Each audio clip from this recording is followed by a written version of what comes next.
Je m'appelle Aria Bennett et j'ai 29 ans. Ce qui était censé être une célébration de l'amour et de l'engagement s'est transformé en la nuit la plus humiliante de ma vie.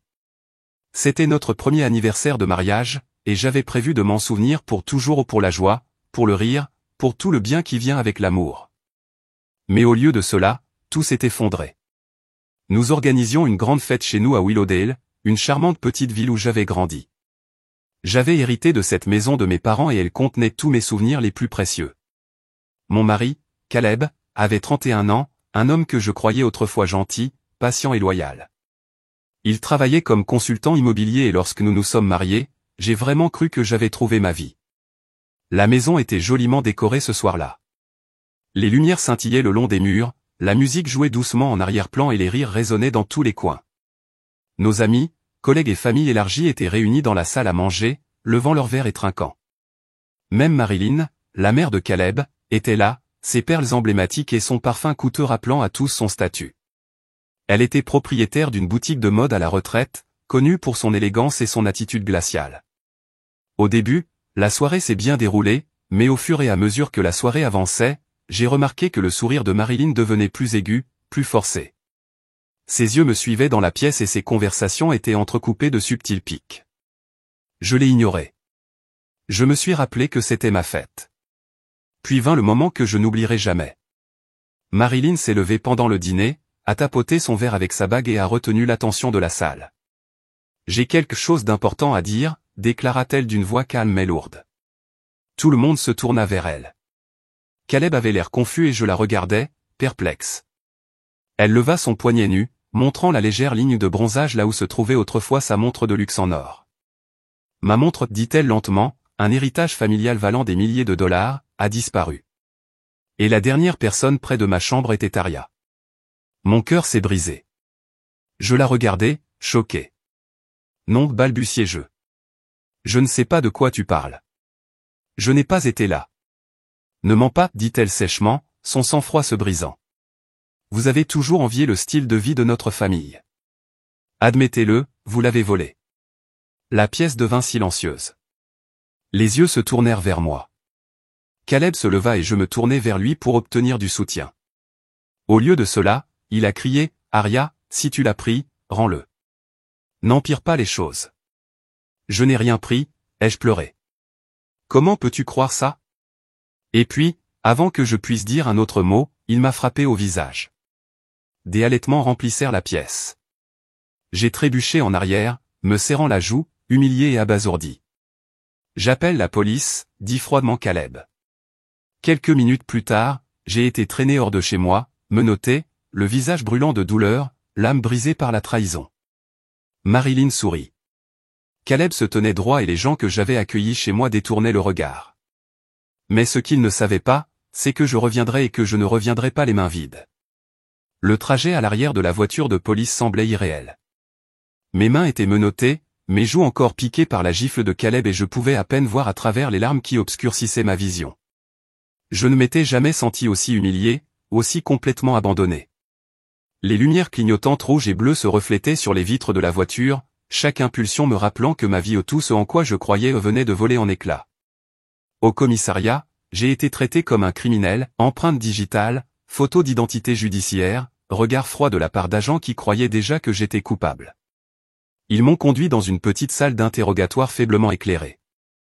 La lumière fluorescente au-dessus vacillait légèrement lorsque deux agents entraient et commençaient leurs questions. « Avez-vous volé la montre? Avez-vous déjà eu des conflits avec votre belle-mère? Étiez-vous près de sa chambre pendant la fête? » J'ai répété ma vérité encore et encore. Non, je n'ai rien pris. Je n'ai aucune idée de l'endroit où se trouve la montre. Mais ils ne m'ont pas cru. Je pouvais l'entendre dans leur voix, le voir dans leurs yeux. Ils pensaient que j'étais juste une autre femme jalouse qui voulait goûter au luxe. Un policier a même soupiré bruyamment lorsque j'ai demandé un verre d'eau. Ils ont fouillé mon sac à main, mes vêtements et même mes chaussures. Ils n'ont rien trouvé, parce qu'il n'y avait rien à trouver. Des heures se sont écoulées avant qu'ils me laissent enfin partir. Pas de preuves suffisantes, marmonnèrent-ils, mais le mal était déjà fait.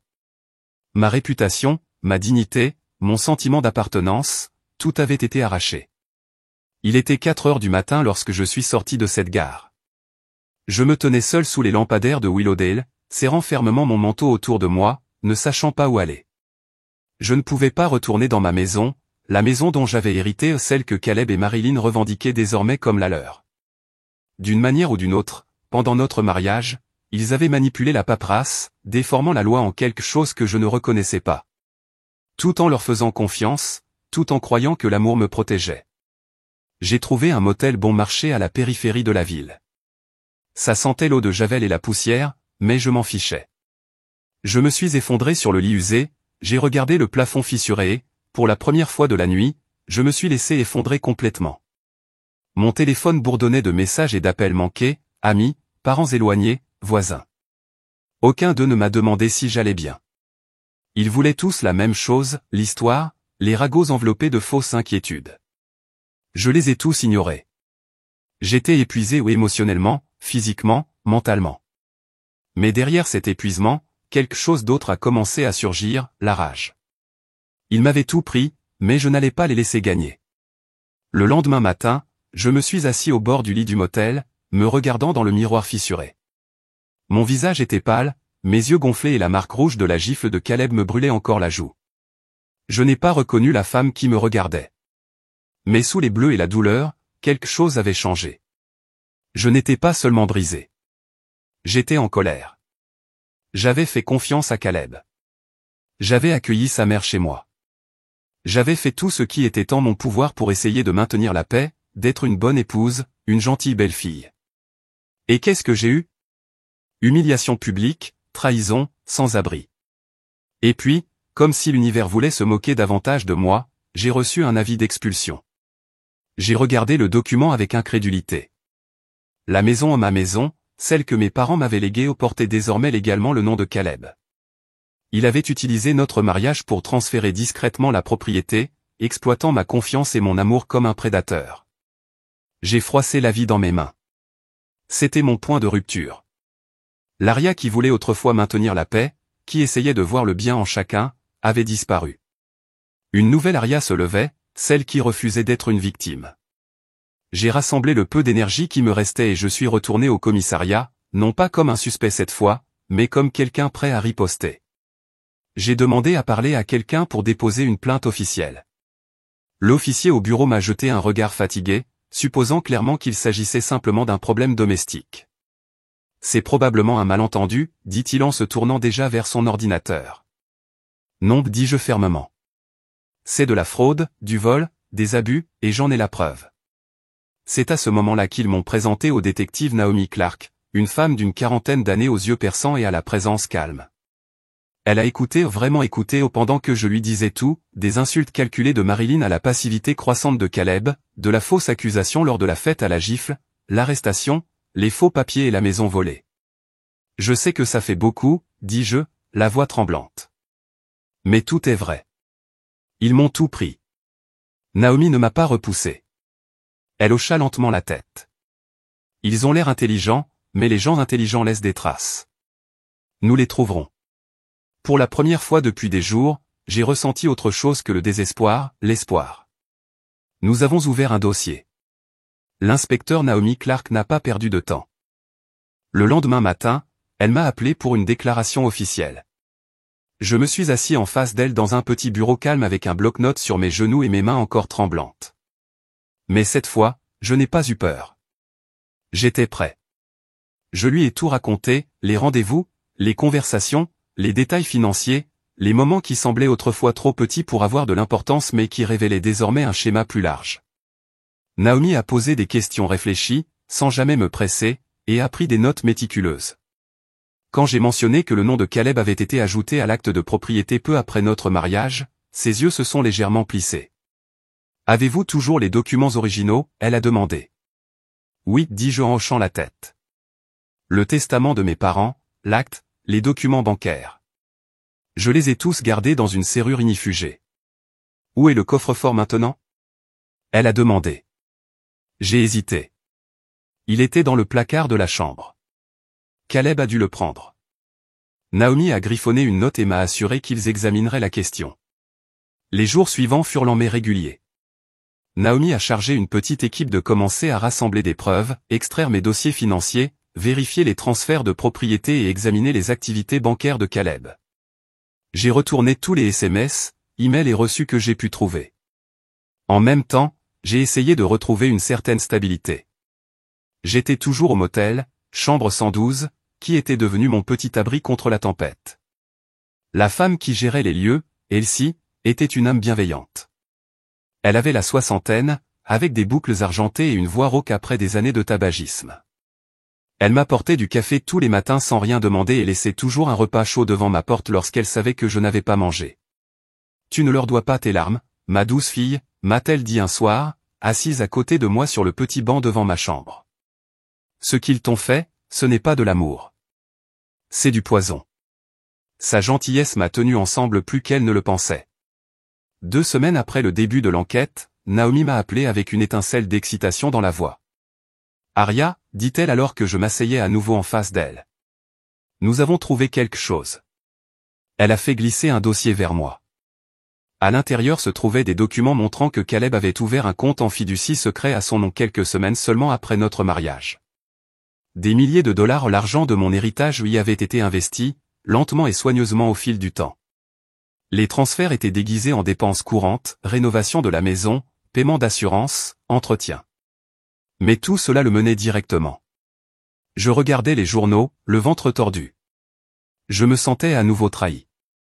L'homme avec qui j'avais partagé un lit, en qui j'avais confiance en mon cœur, m'avait volé à la vue de tous. Naomi me regardait avec un regard fixe. C'est une preuve solide. Cela prouve une intention.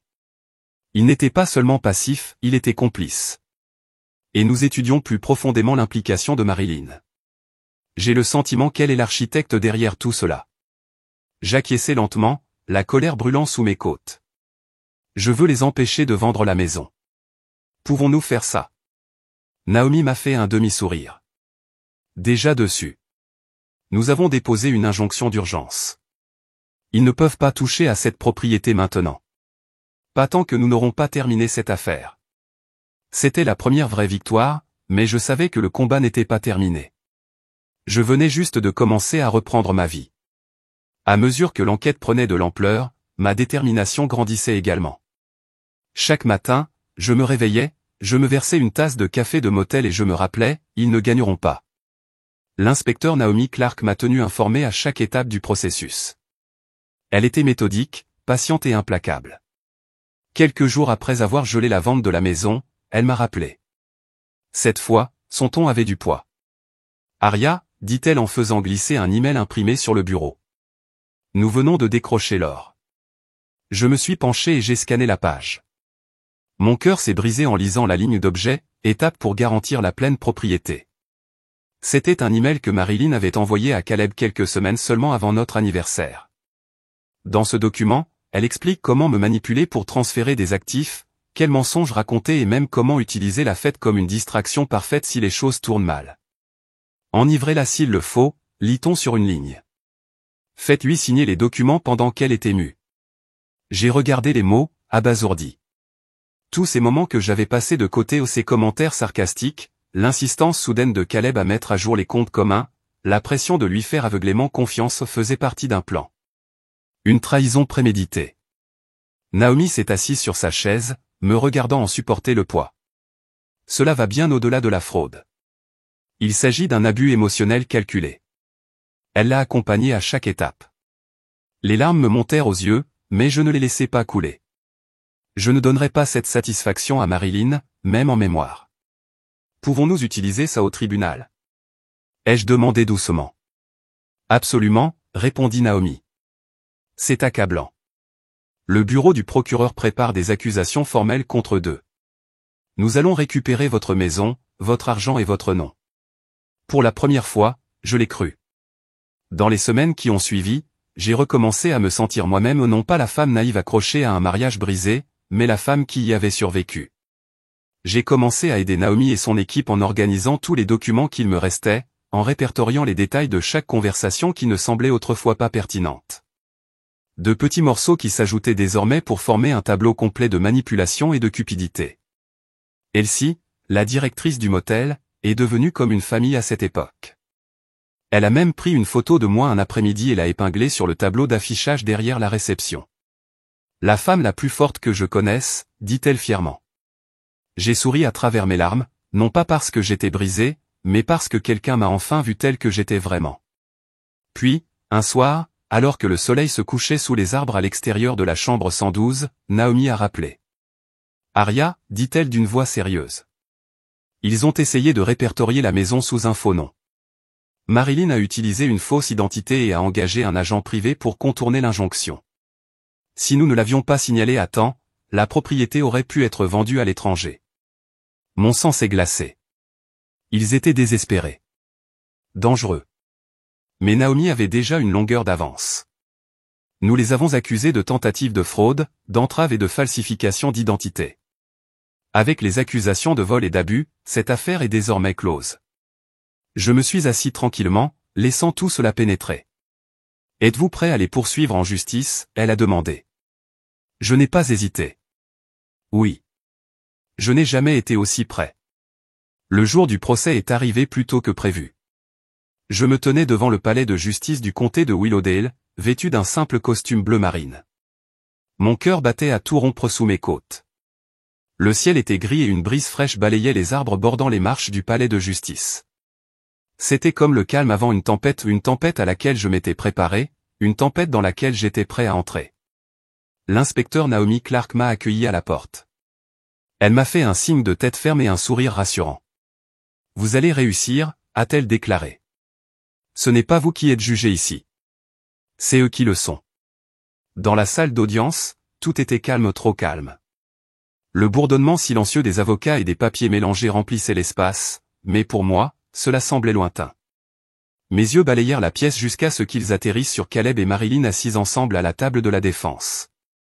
Marilyn était plus calme que jamais, vêtue d'une robe noire sur mesure avec des perles au cou, mais cette fois, son sourire avait disparu. Caleb avait l'air pâle et inquiet, jouant avec ses boutons de manchette, évitant mon regard. J'ai pris une profonde inspiration et je me suis assis à côté de Naomi et de la procureure chargée de l'affaire, Rachel Marks, une femme féroce et confiante, dotée d'une volonté de fer et d'un brillant esprit juridique. Elle m'a fait un signe de tête et a murmuré, « Faisons-les tomber ». Le procès commença. Rachel a commencé par une déclaration puissante. Cette affaire ne concerne pas un malentendu. Il s'agit de manipulation, de trahison et de vol prémédité. Aria Bennett n'a pas seulement été maltraitée émotionnellement, elle a été prise pour cible et privée de son héritage légitime par ceux en qui elle avait le plus confiance. J'ai regardé le jury écouter attentivement, certains d'entre eux jetant déjà un regard suspicieux à Caleb et Marilyn. Au cours des jours suivants, Rachel a présenté les preuves, des dossiers financiers montrant le siphonnage de fonds, les documents frauduleux de transfert de propriété et les communications par courrier électronique entre Marilyn et Caleb. Naomi a témoigné avec confiance, exposant l'enquête étape par étape. Elle m'a expliqué comment Marilyn avait orchestré tout le stratagème, comment Caleb avait suivi ses instructions et comment j'avais été présenté comme un voleur pour brouiller les pistes. Ensuite, ce fut à mon tour de témoigner. Je me tenais devant le tribunal, ma voix tremblait au début mais devenait plus forte à chaque mot. J'aimais Caleb. J'avais confiance en Marilyn. Je leur ai donné tout ce que j'avais en mon cœur, ma maison, ma loyauté et en retour, ils m'ont humilié, volé et essayé de détruire ma vie. J'ai fait une pause, m'assurant de croiser le regard du jury. Mais j'ai refusé de garder le silence. J'ai riposté, pas seulement pour moi-même, mais pour toutes les personnes qui ont été manipulées en leur faisant croire qu'elles étaient le problème. Je suis ici pour vous dire que je n'étais pas le problème. C'était eux. Lorsque je suis descendu de la barre des témoins, la salle était silencieuse. Et pour la première fois depuis le début de ce cauchemar, je me sentais puissant. Puis vint l'un des moments les plus inoubliables du procès. Rachel s'est tournée vers Marilyn pendant le contre-interrogatoire.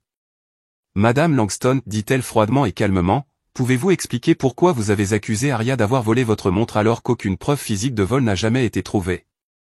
Marilyn hésita. Je crois qu'elle l'avait pris. Rachel plissa les yeux. On l'a cru? Ou était-ce une excuse commode pour justifier la reprise de sa maison et de ses biens? Silence. Marilyn ouvrit la bouche, mais aucun mot n'en sortit. La salle d'audience était immobile. Le jury a vu tout ce dont il avait besoin à ce moment-là. Le dernier jour du procès ressemblait au dernier chapitre d'un livre que je n'avais jamais voulu écrire mais que je devais terminer. Lorsque le jury est revenu dans la salle d'audience, chaque respiration dans la salle semblait suspendue. Je me suis assis droit, les mains serrées sur mes genoux, regardant droit devant moi, refusant de céder au tremblement de ma colonne vertébrale. Le contremaître se leva et déplia lentement le papier.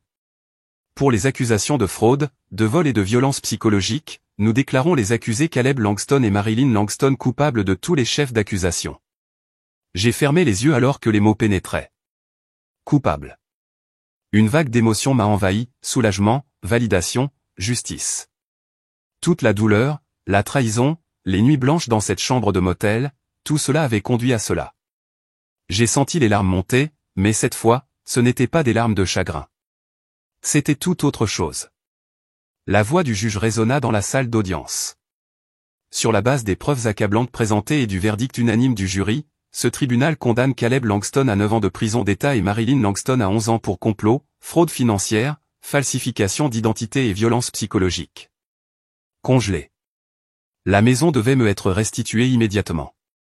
Tout l'argent détourné de mon héritage devait être remboursé intégralement avec intérêt. Caleb avait l'air d'avoir vieilli de 10 ans pendant ces quelques instants. Ses mains tremblaient alors que les huissiers s'approchaient pour le menotter. Marilyn n'a pas résisté. Pour la première fois, son masque avait complètement disparu. Pas de perles, pas de sourire glacial, juste une femme amère et brisée qui pensait pouvoir détruire quelqu'un sans conséquence. Alors qu'ils étaient emmenés, je n'ai pas regardé en arrière. Je n'en avais pas besoin.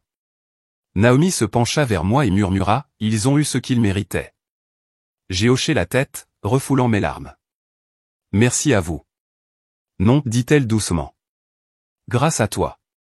Tu n'as jamais abandonné. » Je suis sorti de ce palais de justice avec le sentiment que le poids d'une montagne avait été enlevé de ma poitrine.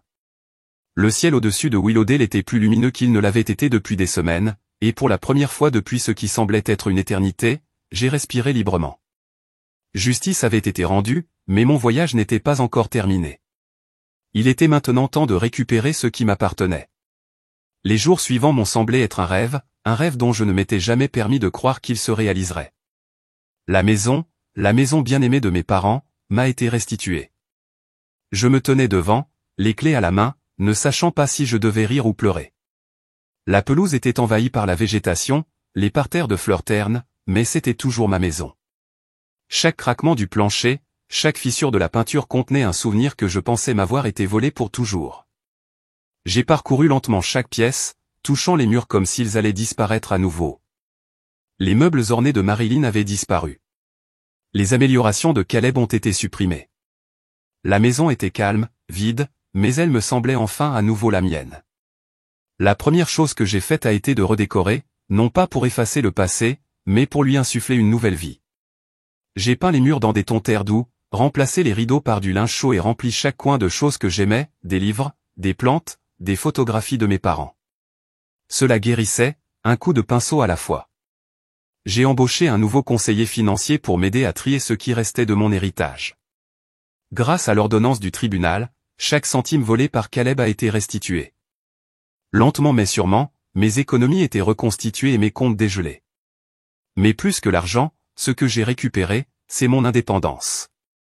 Elsie, la gentille directrice du motel qui avait pris soin de moi comme un membre de la famille, est venue un après-midi prendre le thé. Nous nous sommes assis dans le jardin à l'ombre du vieux chêne, sirotant du thé et regardant le vent jouer avec les feuilles.